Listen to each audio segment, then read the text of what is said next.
Swim,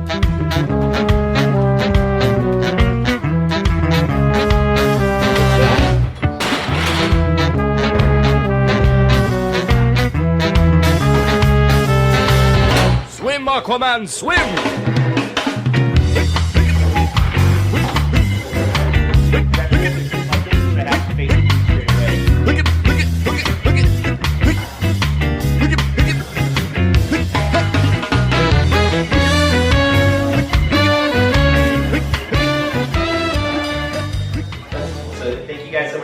Today to the Flying Pigeon-la bike shop. My name is Joseph, and I help run the shop with my brother Adam. We specialize in the famous Flying Pigeon bicycle from Tianjin, China. It's kind of a civilized way of getting around town, and so in that spirit we've hosted, this is our second lecture that we've hosted here, kind of talk. The first one was the Measure R sales tax debate, which was a half-cent transit tax that was recently passed in LA County.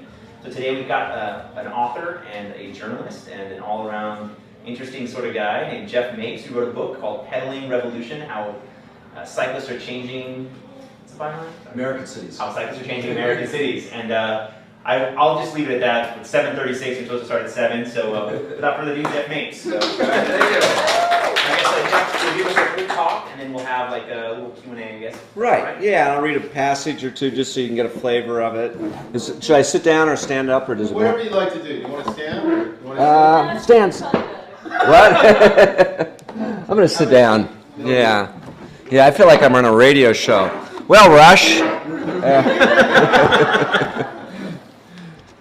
Gosh, this is great. What a great crowd. I was saying, in many ways it almost feels like back home, except, there's a part of me who wants to say, I'm from Portland, I'm from the future, where 8% of residents say their bike is their primary commute vehicle. I'm serious, 8%.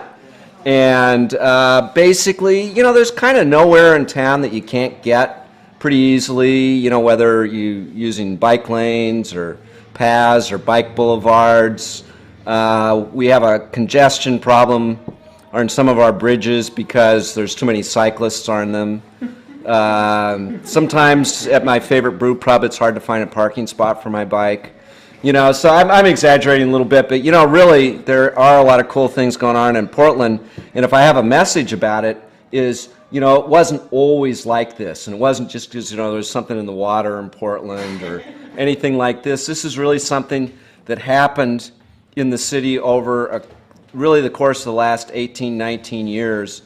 Unlike in LA, in Portland we have a thing called weather, where it changes, over the course of the 12-month period, and it rains a lot during the winter and getting kind of cold. I mean, I ride year-round, but a lot of people don't. And just to give you one example, the city keeps really nice track of all the cyclists going across the bridges into downtown, because the downtown's sort of set apart from most of the city on the east side of the Willamette River. And so it's a really good way to sort of give a general sense of bike traffic in the city.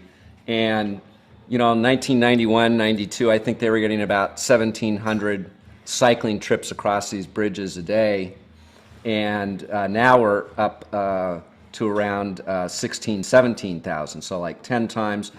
There's more people now riding in January or February, in the dead of winter, than there used to be just in the early 1990s in August, the height of the summer when it's just really gorgeous and perfect up there. So it's a sign that indeed you can do something.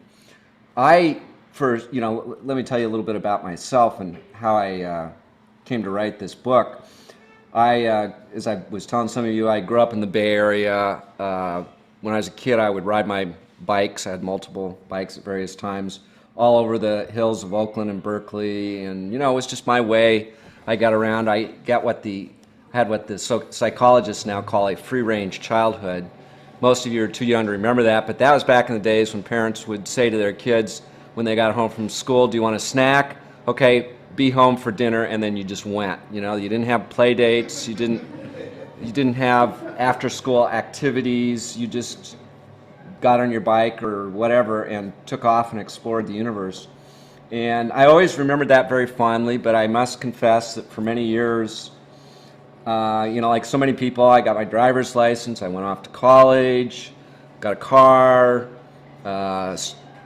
pursued a journalism career, had a family, and didn't think a great deal about bicycling. Life was complicated, and I still enjoyed it when I did it, but didn't think about it. Occasionally I would actually try riding to work. I'd always feel like, whether for a while I lived in Washington, D.C., or even in my early years in Portland, felt like I was just about the only person out on the road, and it just felt kind of strange, and I didn't do it too much.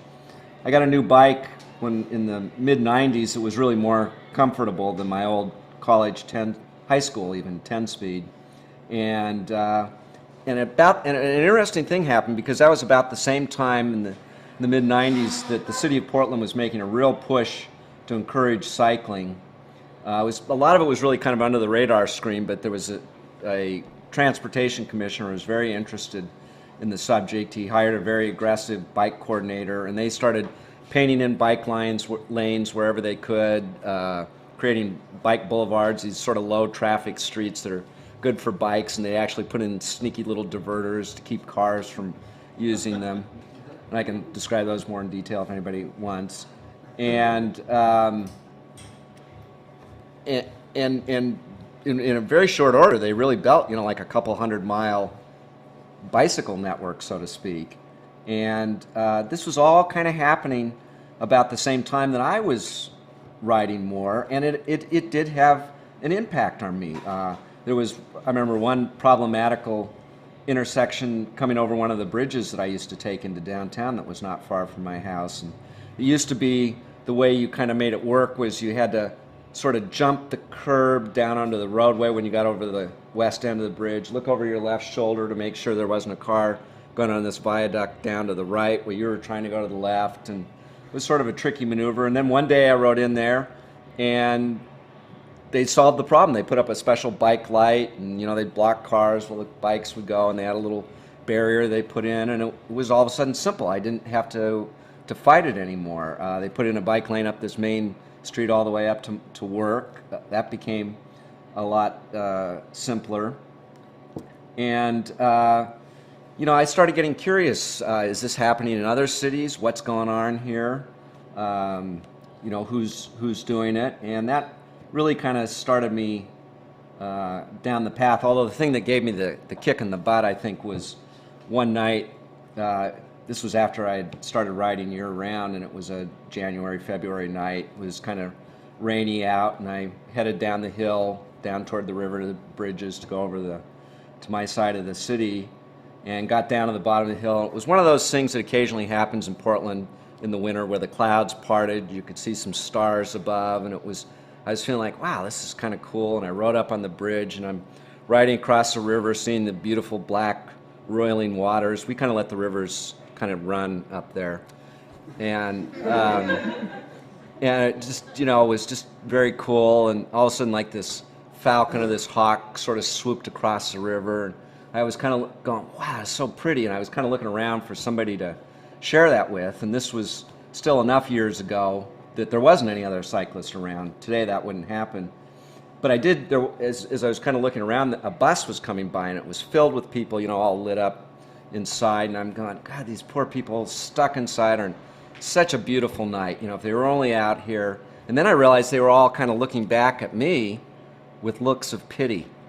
And it was at that point, I think, I said, there's something happening here, and I got to write about it. And I think that was maybe the final motivator. And it was a really fascinating experience. I started in 2005 doing research, and over the 3 or so years of research, the whole scene kind of started to shift. When I was writing this book, I was actually tossing out all sorts of bits and parts of it because things kept changing. I think gas prices started spiking in 2005, and that was one thing that changed behavior. There was a lot of culmination of things going on that was really starting to bear fruit. Without going into a lot of detail, the federal government started for the first time in the early 1990s providing significant funding for bike projects. I don't know what kind of things they've done with it down here, but essentially bike and pedestrian projects now get kind of this tiny sliver of the federal highway fund. I mean, it's